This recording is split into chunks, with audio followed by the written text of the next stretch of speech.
Hey, so today we're doing a react to a react.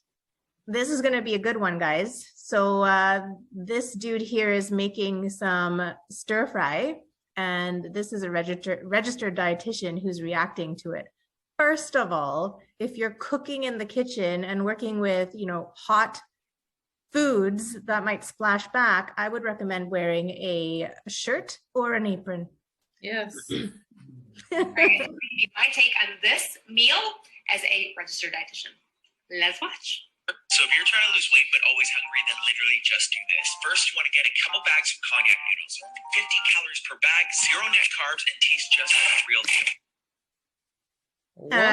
noodles. It doesn't actually taste like real noodles, and it smells like fish. It is so awful smelling. Literally, I've tried these and I've had to open the bag, plug my nose, stop myself from barfing in the sink, and then try to rinse them off. So, I mean, if you like the taste of Konjac noodles or shirataki noodles, more power to you.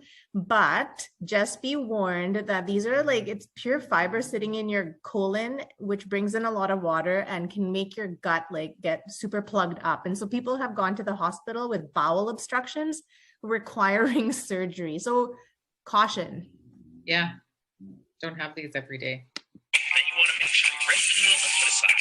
Now it's time to chop up a ton of veg. This keeps the meal nutrient dense while staying low in calories. Add the veg to the pan, add your Konjac noodles, Vegetables. This is a real sticking point for me, right? It's fill up on vegetables. So we're going to fill up on vegetables and these Konjac noodles that are full of fiber.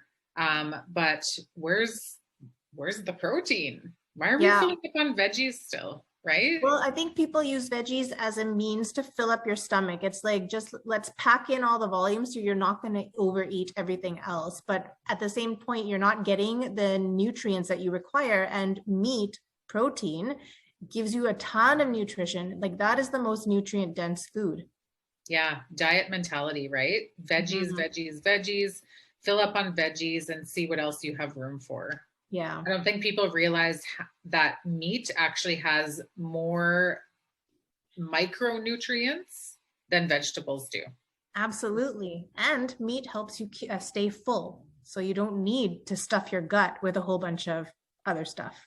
Exactly. Add your favorite sauce, mix it all up, and in this massive pan, there's only 160 calories. Then it's time to add your marinated chicken. Then you are laughing. You're going to have so much food, low in calories, tastes so good, and keeps you fuller for longer. Right. I am a big fan of stir fry style dishes like this. Great way to get them veggies. They taste delicious with a good sauce, but I got some things to say. Again, the veggies, right? Great way to get in veggies. And, if you've been following us for a while, you know our take on this. Protein is the new salad, right? Protein is the new veg. So we don't need a great way to get in veggies. Why are you getting them in? Do you think you're constipated? Right? Yeah, exactly. You need to get your meat in first. And this is the whole thing. If you look at that big pot, it's all veggie and Konjac noodles. And there's hardly any protein in there. Yeah, which is sad because prior to that was a meal with actual noodles, right? So again, it was very low in any sort of nutrients. And you're just kind of moving sideways at that point. Yeah.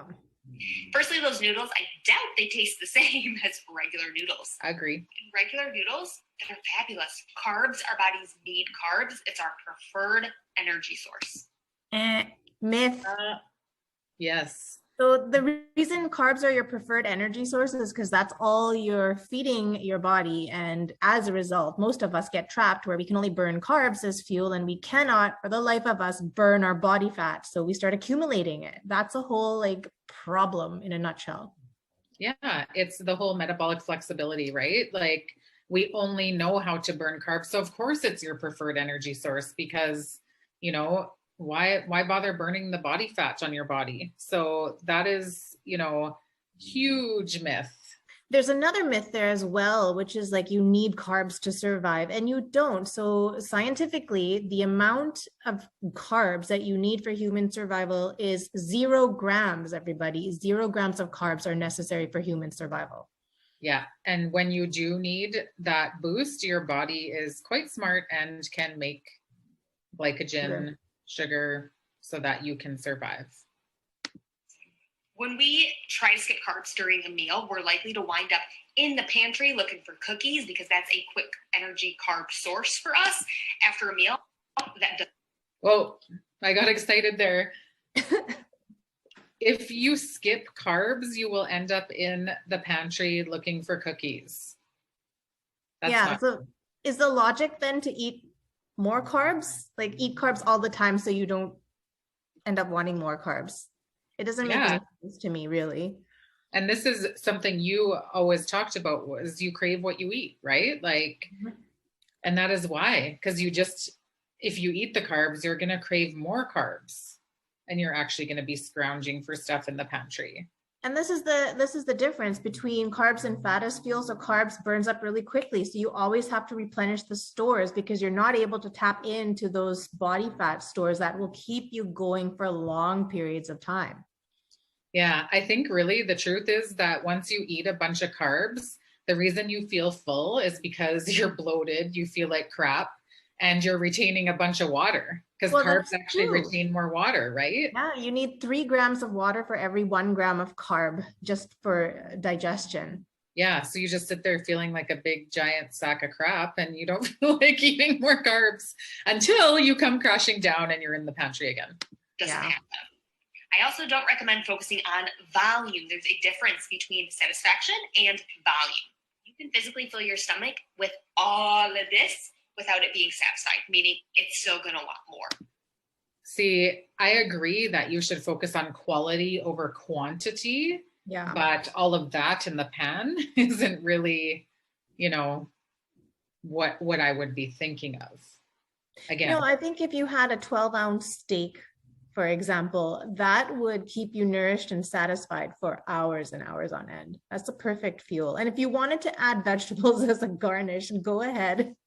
Yeah, it's really about being efficient with your protein, and protein is, what's going to keep you from being in the pantry looking for cookies. Like if you front load your protein during the day, you will not even be thinking about sweets and carbs and snacks in the pantry. So absolutely. Quality. Your body's going to realize, oh, that was fullness. So here's how I would change the meal. I would take those and make them regular noodles. So like I said, I'll have a stir fry. Here's the thing. Like, first of all, who is she speaking to, right? There are, like, the majority of the population is insulin resistant. So now as a dietitian to go tell them to just eat the regular noodles, like that could be a problem in itself, right? So we have to be careful with that. People who are insulin resistant can't process the regular noodles. If you have type 2 diabetes, right? You would end up taking extra insulin or extra medication just to counteract that. So it's an interesting statement, blanket statement, which I love. I would use some sesame oil. I don't know what he used in the sauce, but sesame oil, fabulous flavor, and that fat is going to allow a lot of all that colorful goodness, the nutrients in there, to actually be absorbed. Okay, so you do need fat in your diet, and this is something the diet industry fails to recognize. A lot of the nutrients are fat soluble vitamins. The only way your body can use them is to be shuttled in with fat in your diet. I think that's one of the reasons most people have become nutrient deficient. Sesame oil, maybe not the best oil to use. I would recommend some olive oil, or avocado oil is great for cooking because it has that high flash point, or so you can heat it at a high temperature without it burning on the pan. Yeah, like fats that don't cause inflammation. Usually they come from fruit, so coconut, olives, right? Or they come from animals, butter. And that's the key word, right? Is inflammation. People don't realize just by switching out these inflammatory oils as a first step could make big changes in your life. And I would not focus on volume. I would focus on enjoying the meal, feeling my fullness, satisfaction, and letting that be your guide. Focusing on fullness is really just going to detach you from being able to listen to your body. So you know what? Yeah, tune in, right? Tune into what your body is saying. Totally agree with that. It really hurts your hunger at fullness cues. Like if you thought this was helpful and want to see more. All right, guys. There's the guy without the shirt again. The So guy without the shirt. He's gonna get burned. yeah. All right. Hope those tips helped you, and Remember to wear a shirt when you're cooking in the kitchen. or an apron. Yeah.